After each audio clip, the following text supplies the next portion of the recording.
This is KY3 News at 5. A child thrown into McDaniel Lake in the pre-dawn hours sets off a day-long investigation. No sign of the mother yet, Maria. They are looking right where they believe she was initially thrown in. Take a look at the neighborhood. This is the path of the storm. This is a total loss. How do I feel? Angry. Really angry. I wanted to throw up. This is ridiculous. That's the scene of a deadly fire that engulfed a group home and killed 10 people overnight. Kara, what's the latest from there? This is still very much an investigation in progress. Huge flames, probably 20, 30 feet high. The U.S. Senate debate, a discussion of issues with Republican Senator Jim Talent and Democrat Claire McCaskill. Do you believe Auditor McCaskill is a liar and a cheat? No, I wouldn't have used those words. But he approved an ad that said that.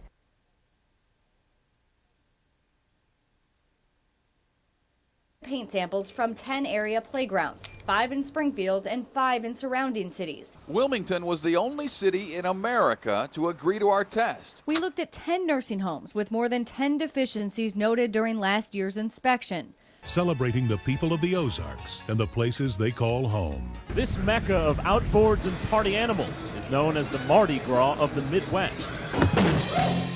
She's got the look, Rev it up. the sound. For example, from this small area of bed came all of these worms. With a here and a there.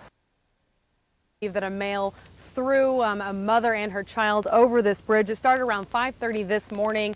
3 men were fishing on the bank there, and they called authorities, called 911, and said that they believe that 2 people were thrown over the bridge, and investigators believe it is a mother and her 5-year-old daughter. The eyewitness, they pulled the 5-year-old girl from the water, and she was taken to a local hospital. She is doing okay right now, and as for her mom, they believe that this is a homicide. Recovery crews are using sonar equipment under the surface of the water. Divers have been searching McDaniel Lake this morning, looking for a woman who apparently drowned after being thrown off the bridge with her young daughter.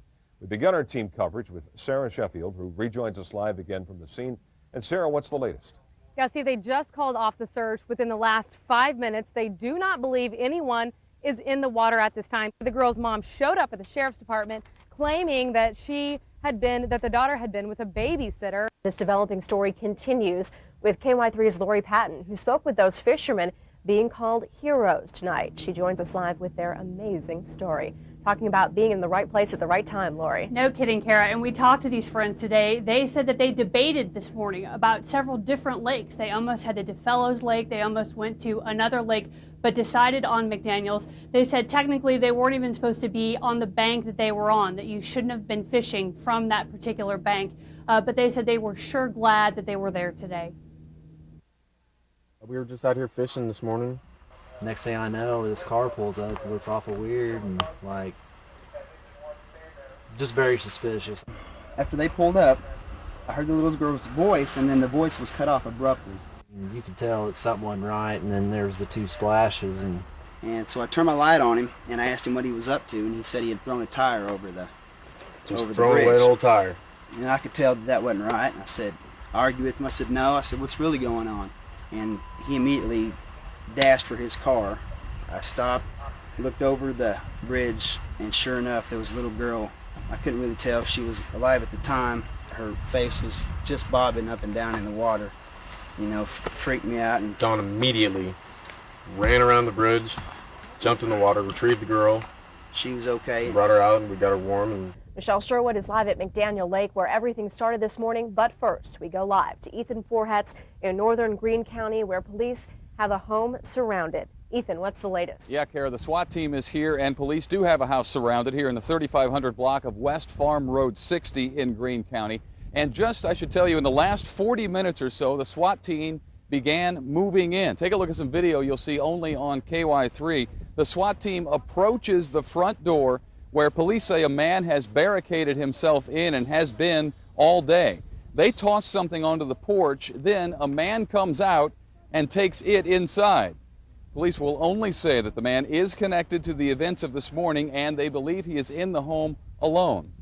But I tell you, for much of the day, and we have been here with police since 11 o'clock this morning, they thought no one was in the house. In fact, they were, I guess you could say, congregating in his driveway and appeared to be not very fearful at all of what was going on or what could be happening inside. They knocked on the door a number of times. Nobody came out. Then, at about 1:45 this afternoon, a woman arrived at the home and was hysterically screaming. Police subdued her and since have been taking cover behind vehicles with their guns drawn, looking at the house. That same woman was later arrested here as she ran toward the house. So far, the man inside has come out of the home 3 times. We have all of those times on video, and it appeared he only came out to communicate with police each time. And police tell me now they are trying to reestablish some communication. They searched for several hours out at McDaniel Lake. That's where we join KY3's Michelle Sherwood. Michelle? Kara, we are standing on the one-lane bridge where the little girl was thrown off this morning. You're probably looking at about a 15-foot drop near the water, but when she fell, nearby fishermen say they heard a couple of loud splashes, so they thought someone else must have been thrown off too. Plus, the little girl had told authorities that her mother was actually in the water, so that sent authorities on a frenzy this morning to find a missing woman. Dive teams combed the water near the bridge for several hours until just before noon, when the girl's mom apparently showed up at the Greene County Sheriff's Department looking for her daughter. She's all right. She had left the child with a babysitter, and when she got home, the child was gone. They called 911 and started that process. I'm not going to be able to sleep or eat, until I have her in my arms. And I know she's probably feeling the same way. 3 fishermen find themselves in the middle of a mystery, rescuing a 5-year-old girl who was thrown into an Ozarks lake. Good evening. I'm Jerry Jacob. And I'm Lisa Rose. We are following breaking news tonight. The attempted murder of a 5-year-old girl at McDaniel Lake north of Springfield. 3 fishermen told Greene County Sheriff's officers they saw the little girl being dropped over a bridge into the water. They immediately jumped in and rescued the child. For much of the morning, police believed the girl's mother had also been thrown into the lake. So divers searched for hours, and then the missing mother showed up at the Sheriff's Department unharmed. That leads to the latest development. We just learned kidnapping and assault charges have been filed against Johnny Jerome Kearns, and sheriff's deputies have now confirmed Kearns is the man who had been holed up in a northern Greene County home in a standoff with law officers for the past 5 hours. That is where we find KY3's Ethan Forhetz. He's been there for most of the day, joining us live with the latest. Ethan? Yeah, as I told you at the top of this broadcast, Jerry, the suspect is now in custody. He was arrested without incident just a few minutes ago, and Sheriff Jack Merritt is now holding a bit of a press conference here. We're going to listen in to what he's saying. At about 5:30 this morning, I think it was probably divine intervention. This subject stopped at the bridge at McDaniel Lake and threw a young girl over the railing of the bridge, threw a spare tire out of the car that apparently in an attempt to strike her with it. And from that, the investigations continued through the day. We determined who the subject was, and there will be some more follow-up investigation, of course. And later this afternoon, we determined that the subject was in the residence here on Farm Road 60. And with the utilization of the Springfield SWAT team, their CERT team, we were able to negotiate the subject out without any resistance on his part. Sheriff, I know earlier this afternoon, for a while there, it appeared as though you didn't think anyone was inside the home. How did you come to find out that he was inside there, and then how did you get him out? Well, as I've said, the negotiators got him to come out. There was injuries on her face that I was not aware of. Her face is swollen. From what I understand, he was hitting her in the face. It was an amazing moment, but it was a sad moment seeing those injuries on her. It's breaking my heart. It's killing me. Just knowing that an evil person would do something like that to a beautiful little girl. Cassidy says their future is clear. I'm just going to go home and hold on to her the rest of the rest of her life. Brought this thing is actually bouncing off of the asphalt into our garage, so we're not putting anybody at jeopardy, but these things are what we call a conglomerate. You'll notice that it's made out of many smaller pieces of hail. It has an irregular texture, and folks, we have a very well-defined updraft. Incredible. To get a hailstone this big, Brandon, you need an updraft of more than 100 miles an hour. This storm, folks, is extremely capable of producing a tornado, and once again, we think that the possibility of that is very likely. Folks, please take shelter from this under a sturdy piece of furniture. If you got to crawl under the bed to get away from this, certainly do that, because this is very, very large. This is some of the largest hail I've seen in 10 years in Springfield. There it is. It's what Mother Nature did to us the second time. Almost 3 years after Ralph Atwood lost his home the first time to a tornado, it happened again. How do I feel? Angry. Really angry. I wanted to throw up. This is ridiculous. This is the house that probably got the worst hit because you just can't see anything at all. I mean, it just took it right off the foundation and just scattered it. We have been through this before when we lived in Topeka, and so it's kind of like, okay, just stay calm, don't get too shook about. Jim went upstairs after it was over and came back down. He says, we don't have an upstairs. I'm just like, what? I said, Tammy, get on the floor, and we did, and we had a blanket and fit over, but by that time, you could just feel the pressure, you know, pulling you off the floor. The wild weather whipped around Cedar County so fast, and the people there didn't have a lot of time to respond. But they made time for each other. Hello, anybody in here? We were just checking on people. The worst damage is going to be right through here. It's hard to tell who got the worst of it. I'm more in shock than anything. But it was easy to see, even in the dark, who was feeling worse than they ever had before. It makes me sick to see my crystal angels. Kay and her husband Robert moved to this RV park after retirement with plans on hitting the road this spring. But instead, they'll have a full-time job looking for a way to get back on their feet. And that's where it will start, at their feet. We had a jar of quarters, about $100 in. But right now, they're not even concerned with that. Kay's more worried about the small things. The very small things. I'm looking for my medicine. She has high blood pressure, among other things, and this is not helping. Oh my God. And then to really get a perspective of this storm, take a look at the neighborhood. This is the path of the storm. You can see up this hill. This is a great perspective, a great vantage point to see the path of this tornado. It was very powerful. A number of people are up there helping, working, sifting through the damage. And you've always heard how tornadoes can do weird things like put toothpicks into telephone poles. Take a look at this. Part of a 2x4 crashed through the windshield into the driver's seat. Thankfully, nobody was inside. This is the entrance to what's left of Mike Rozell's home. We were fortunately in the basement when it hit. Right inside the garage door, there's a laundry room, bathroom there, and so we were in that. Mike, his son Davin, and his wife rode out the storm. We had him covered up with a whole bunch of pillows and blankets, and we were on top of him, so I mean, he really didn't hear it or know what was going on until it was all over. You know, you hear people say it sounds like a freight train. Well, it does. I mean, that's exactly what it sounds like. It was on us for about 10 to 15 seconds and over, and that was it. They came out of the basement to see this. Their home demolished, the roof gone, and their neighbors' homes also destroyed. There's debris everywhere, plywood, all kinds of things. Trouble is, this isn't anywhere near where their house started out. Their foundation is some ways away, clear over there. Their house, their entire house, blew all the way over to where I'm standing right now, a long way. Ralph Atwood's family is safe, but unimaginably, his home has been destroyed by a tornado for the second time. Lightning never strikes in the same place twice. Well, somebody lied, because we got struck twice. So now I'm not going to give them a third chance. This time, like the first, Atwood and others are surrounded by people wanting to help. But this is from the church, Christian church up here. If there's one good thing about being hit twice, everyone is prepared. Volunteers know what to do. And survivors, like the Atwoods, learned something from the first time around. This time, they had a storm shelter. It's a lifesaver. My son will verify that. He was in it during this whole ordeal.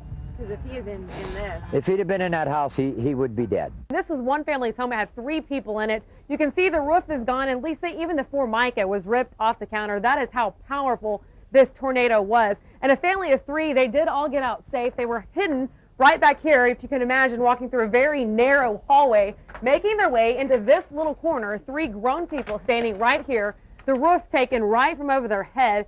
And we're lucky that we're even here. Last night, Everly Collins did exactly what you're supposed to do when Mother Nature strikes. I told the kids, you better get down here because it's coming. And within minutes, it did. She said, you guys, there's a V and it's got a point on it. I said, it's headed right at us. Everly and 10 of her family members sat in the basement as the tornado tossed nearly all of her possessions upside down. It even overturned a car in a nearby field. They could see the pink insulation from this 28-year-old house now lining the trees. It was tearing everything up. I mean, you could just hear it.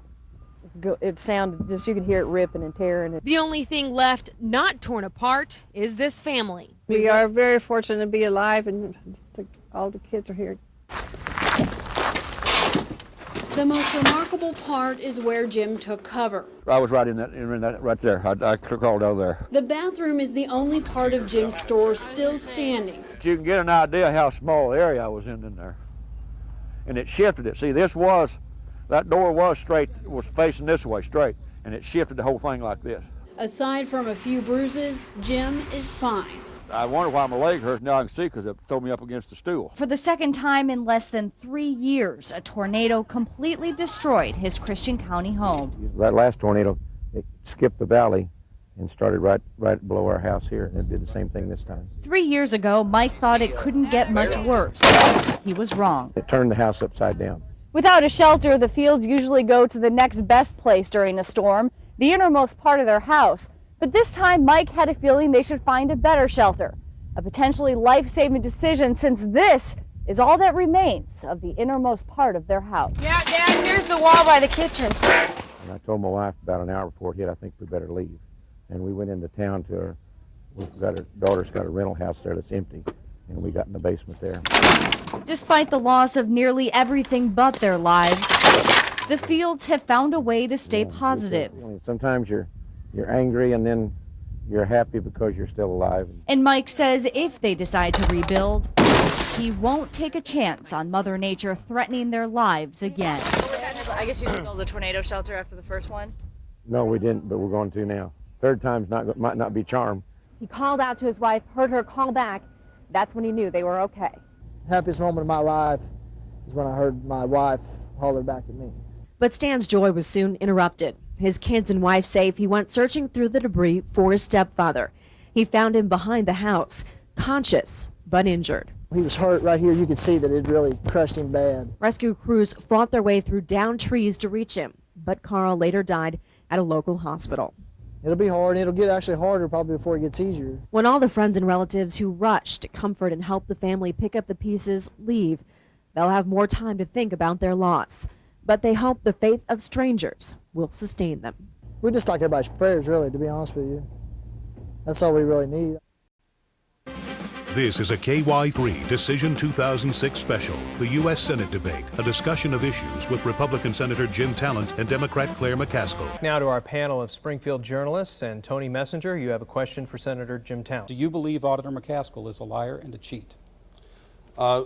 No, I wouldn't have used those words, but she's run advertisements about my record on veterans that's completely false, and she sponsored an advertisement that she can't validate regarding the Kansas City Veterans Hospital. And this guy had served in Iraq, and I thought he'd earned the right to call it what he wanted to call it, and that's what he sincerely called it. Let me talk about my record on veterans, because it has been, falsehoods have been told about it on the air. I've been called a false patriot.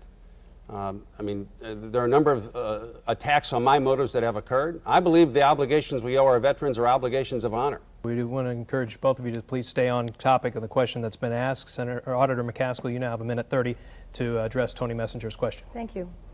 You know, this is really the problem. When asked whether or not he would call me a liar or a cheat, he said no, he wouldn't. But he approved an ad that said that.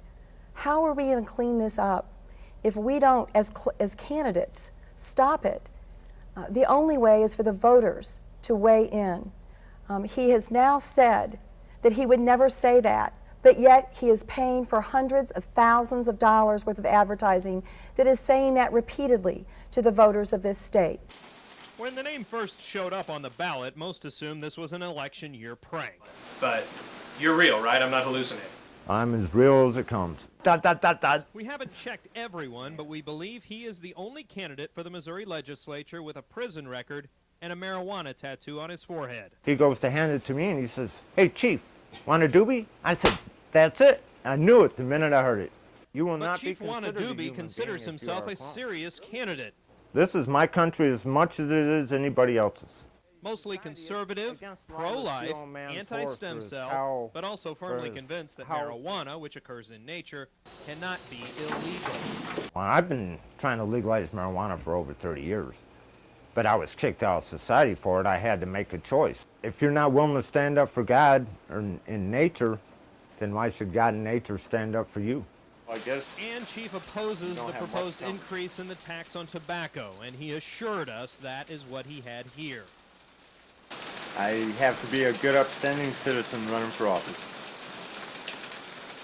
Both watch parties are in St. Louis. We begin with KY3's Kara Conley, who is at Claire McCaskill's event. Kara, good evening. Hi, Jerry. Well, the mood here is still upbeat. In fact, they were just cheering here a few minutes ago when they saw one of the network newscasts say that the Democrats may have regained control of the House. So big cheer here. They're looking at some of the races out east that are reporting more votes, and they're saying it looks optimistic. So here they're saying the night is still young and there is a lot of vote counting left to do. I'll have more coming up later in the newscast. Kara Connolly reporting for us from St. Louis. And at the Jim Talent Watch Party, KY3 political reporter David Catanese is there. David? Jerry, there is a cautious optimism in this room filled of Republicans at the talent rally, because right now we're on the Secretary of State's website, and that lead, that double-digit lead you're seeing that Jim Talent has, is narrowing. We've got the latest numbers, and it's about a 7-point lead right now. A couple numbers to look at. With about 95,000 voters in Greene County, Talent is leading 54 to 43%, but that's an important number because a key number in this race has been if Democrat Claire McCaskill could get more than 40% in Greene County. A lot of votes left to be counted, but she seems to be holding on well there. We should also point out that the city of St. Louis has not been counted yet, and only about 20,000 votes have been counted in St. Louis County. So while there are cheers here when Senator Talent's numbers come up, you've got to look at the counties that haven't been counted yet. And if you talk to the political operatives in this room, they know this race is close, even though it may not look like it right now. David Catanese live in St. Louis. We'll check back in with you later. Thank you, David. Congressman Blunt has been declared a winner, and as promised, he is here to speak with me. Congratulations, first of all, on the win tonight. Well, it's good to be with you. It's good to be home for another campaign. It's been a great month in Missouri. I've been doing several things around the country for other candidates, but most of the month I was right here. And it's always good to be home and find out that the common sense of Southwest Missouri is still there every day. He came to D.C. in 1996, has been here about 10 years, really rose through the leadership, but this was his moment, and it all came crashing down. Roy Blunt's steady rise in Washington has been in part due to his ability to rally up and count votes, but Thursday, that failed him. Today it didn't go quite the way I would have wanted it to. I think there was a tremendous amount of focus on how important it was we have some kind of visible change. Blunt won the first vote, but could not clinch. I thought we had about 12 more votes than we had. When word began to spread among the Washington press corps that a second ballot was underway, as I said, ballots are currently being distributed. Blunt's chances began to diminish. Our vote didn't change, and the second place guys did. One Republican member called the outcome astounding. Blunt was just 7 votes away on the first ballot, but actually lost a vote on the second ballot. We ran a good race. Come over here, Roy. It's been a well-fought race. Investigators are finding syringes on the street. In some cases, they're even watching people shoot up, and there's nothing they can do to stop it. Mountain View is one of those tiny towns where people go to escape city life, but now it's trying to escape stereotypical city problems. Every family in our area in some way is affected by it. Laura Fisk is talking about Nubane. It's the strongest addiction I've ever seen. She says the injectable painkiller is being prescribed, then sold as a street drug. You usually see a needle or two in the ditch just walking up the road. I have a brother and a sister. I actually walked in on my sister doing a shot. It's pretty bad. Stephanie Langley says Nubane hits close to her home too. She says her mom's addiction to the drug tore them apart. I think she was more tied to the drug than what she thought she was. Definitely a chance of a kid picking up a syringe more now than what it would have been 2 years ago. Mountain View Police Chief Derek Sanders says Newbane abuse is his #1 problem. He spends a lot of time collecting the needles left behind, and that's not hard. So there's one right there, and then on by that green bean can there's another one, and then there's one in the corner over there. Since Missouri doesn't consider Newbane a controlled substance, unlike drugs like morphine, there's nothing he can do to stop people from misusing. They can't be arrested for it, and it's not like having a gram of meth on you. If you had a gram of meth, then you'd go to jail. If you have 40 vials of Newbane, you go home. And this isn't just happening in Mountain View. Investigators across Hal and Shannon counties tell KY3 they've also seen rampant abuse. One pharmacy told us it sells roughly 300 vials of Newbane each week. It's torn our family apart. As a nurse, Laura hopes people will wise up to what's going on and upgrade Newbane to a controlled substance. As a sister to 2 addicted siblings, she depends on it. You know, this is serious. It's their lives that are at stake. Because you never know how much you're going to give yourself. Stephanie, on the other hand, has no hope left. My mom was only 45. She passed away on the 27th of October. And still to this day, it's hard for me to deal with it. I've dealt with a lot of things in my life. And I've dealt with drugs. I've dealt with drug addicts. And I've dealt with different things. And I just never realized how much it would kill me to actually see her pass away.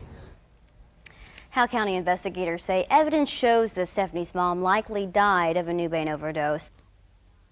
It's not my fault. Just a few days after this interview, the State Board of Registration for the Healing Arts revoked Dr. Walton's license. The board said he committed misconduct, fraud, dishonesty, and unethical conduct because he prescribed Newbane regularly to patients without giving them a proper medical exam and failing to keep adequate records. Dr. Walton can reapply for his right to practice in 7 years when he's 88. There's just so many things I wish never would have happened. Even though Dr. Walton won't practice medicine for years, if ever again, some people say the move comes too late because it won't change what happened or stop people from being hooked. You know, this is serious. It's their lives that are at stake. The first is the most sophisticated, a device that will cost you $350 online and claims to render your license plate invisible to enforcement cameras. So, does the VF Photo Jammer work? Good question.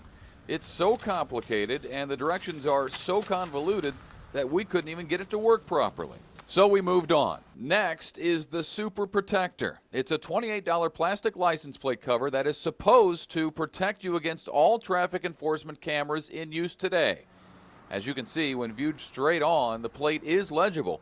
But when viewed from a side angle, like where a camera would be, the Super Protector makes the plate unreadable.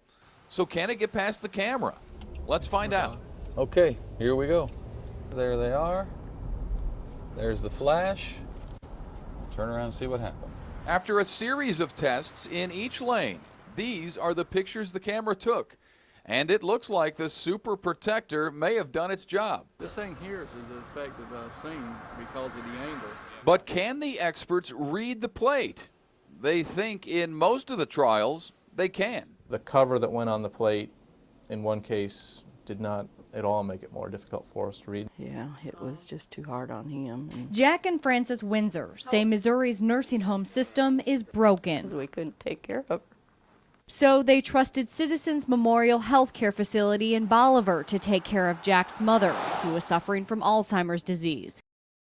Biggest mistake they ever made. One guy just picked her up and he dropped her. The fall broke her leg. What's worse, Jack says, is she lay in bed for 10 days without treatment. Just knowing the pain that she's went through. A month later, she was dead. The Windsors received a $100,000 settlement in their wrongful death lawsuit. The nursing home just didn't seem like they cared. 4 months prior to the incident, state inspectors visited CMH and noted 8 health and safety violations, known in the industry as deficiencies. Among them, inspectors say the nursing home failed to give residents the care and services to keep the highest quality of life possible, and it failed to make sure each resident was being watched to prevent accidents. But inspectors recommended no fine. We have the tools in place to be able to have facilities correct the problems that we identify. But our investigation reveals state inspectors don't always use those tools. We looked at 10 nursing homes with more than 10 deficiencies noted during last year's inspection. Of those, just one was fined. And the trend extends well beyond southwest Missouri. Inspectors visit Missouri's 1,200 nursing homes at least twice a year. They find an average of 7 violations at every visit. But according to state records, they recommended fines just 17 times in 2003, 38 times in 2004, and 25 times in 2005. Shelley Williamson says inspectors look at the seriousness, not the frequency of violations, when determining if a fine should be imposed. Those are things that you need to look at, the scope of the deficiency, whether it was a lot of residents or a very few number, and then the severity. But sometimes we found even the most serious violations go unpunished. Last November, the Dallas County Care Center was cited for failing to protect residents from abuse. An investigation found the nursing home didn't supervise one resident who was sexually inappropriate to other residents, even though the staff was aware of the behavior. In December, inspectors cited Kabul nursing homes with failing to give each resident the care and services to keep the highest quality of life possible, a violation resulting in the immediate jeopardy to resident health or safety. Neither violation resulted in a fine. If you beat a kid, that isn't right. What's the difference? These old people can't talk and say that they're being mistreated. Jack and Francis say any violation, no matter how serious, should result in a fine. But Anthony Kreiner says it's not that simple. His nursing home was fined $6,500 2 years ago after a patient got out of the building, fell, and cut his head. Will it happen again? It's very possible that it could happen again. Does that make us a bad home? No. He doesn't think that incident deserved a fine. He certainly doesn't think every deficiency deserves one. We really can't expect perfection in the medical field, but we're here to love and care for these residents. But as the Windsors know firsthand, sometimes even that's not enough. Don't ever let your guard down. Always make sure you know what's going on. Minutes, seconds count. But growth across the Ozarks means more calls See, it all breaks loose at once. and more traffic, slowing down firefighters. In a KY3 investigation, we combed through every emergency call for 8 area fire departments. We calculated thousands of response times from when the 911 call is dispatched 911, where is your emergency? to when firefighters arrive. Perhaps most alarmingly, Ozark, one of the fastest growing communities in the state, has seen its response time increase by more than 2 minutes in 2 years. And Brookline, which covers much of western Greene County, is also almost 2 minutes above its 2003 time. And if you don't think 2 minutes matters, here's proof. Springfield firefighters have set a fire inside this simulator to show how quickly flashover occurs. That's when enough heat, smoke, and pressure build up to instantaneously erupt everything inside into fire. That makes it too late for firefighters to save anything or anyone inside. Let's start the timer. At 1:20, the fire is at the rollover stage. That's right before flashover, when firefighters know they need to be out. At just over 2 minutes, flashover has occurred, and firefighters wouldn't be able to save anyone inside. It sounds like a lot of money to me. But we uncovered something more deficient behind the numbers. Those tend to show up in The city prosecutor says outstanding parking tickets could land you in jail. But a court official told us that's not true, or at least it never happens. But the real kicker is that none of this even matters, because after about 3 years, the city writes off every single parking ticket. Yeah, once they reach a certain point, it's very difficult to enforce all the parking tickets. That means the city has lost out on more money than what we can report. Why should people pay their parking tickets? Why should we do anything that's... We found a few people who figured out this loophole long before us. We called the Department of Revenue and found that in the last 3 years, this plate had 23 tickets, the most written to one car. And it took us no time to find that the owner is tied to a downtown store. We also found the names and addresses of the people who owned these plates, cars with more than 10 unpaid tickets. But note, the owner of these plates may not have been at fault because someone else could have been driving their car. You can equate that not counting benefits, to about 3 police officers. The people of the Ozarks and the places they call home. Sometimes it just takes a rod, reel, and of course, some worms. What dangles at the end of a hook can mean disaster or success in the sometimes elusive search for the big catch. Tracking down where fishermen get their bait seemed like an easy assignment. I was wrong. All of the bait we found around here came from one place: Canada. That's right, one of the main ingredients for this most American of pastimes is imported. But surely someone somewhere in the Ozarks harvests or even grows bait. I made calls. I tried Google. I finally got a list of worm farmers from the local extension office, but place after place had the same response: out of business. Evidently, worm farming isn't easy, but I wasn't ready to give up on our American-made worms. Eventually, the search took me to this shed near Mountain Home, Arkansas, and David Parrish. This is worm food. He feeds, waters, and maintains optimal soil condition for these tiny red worms. Worms he's become very attached to. And remember, they're all named David. Most of his customers are gardeners, but word about the special characteristics of his exotic Ozarks worms is reaching anglers. When this worm gets hooked on a hook, this worm goes completely bananas. I mean, it just goes nuts. Whether selling them for fishing or gardening, Dave sells all of his worms by the pound, and the density of worms in these beds is absolutely incredible. For example, from this small area of bed came all of these worms. Here's a lot younger one. His operation may be small, but he's no amateur. Parrish built this worm harvester to speed up production.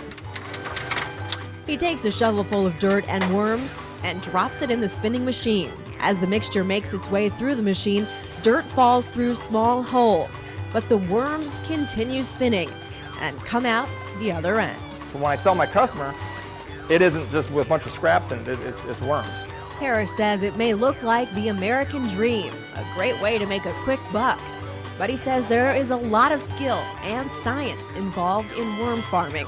He says that's why so many people start farms and then quickly give up.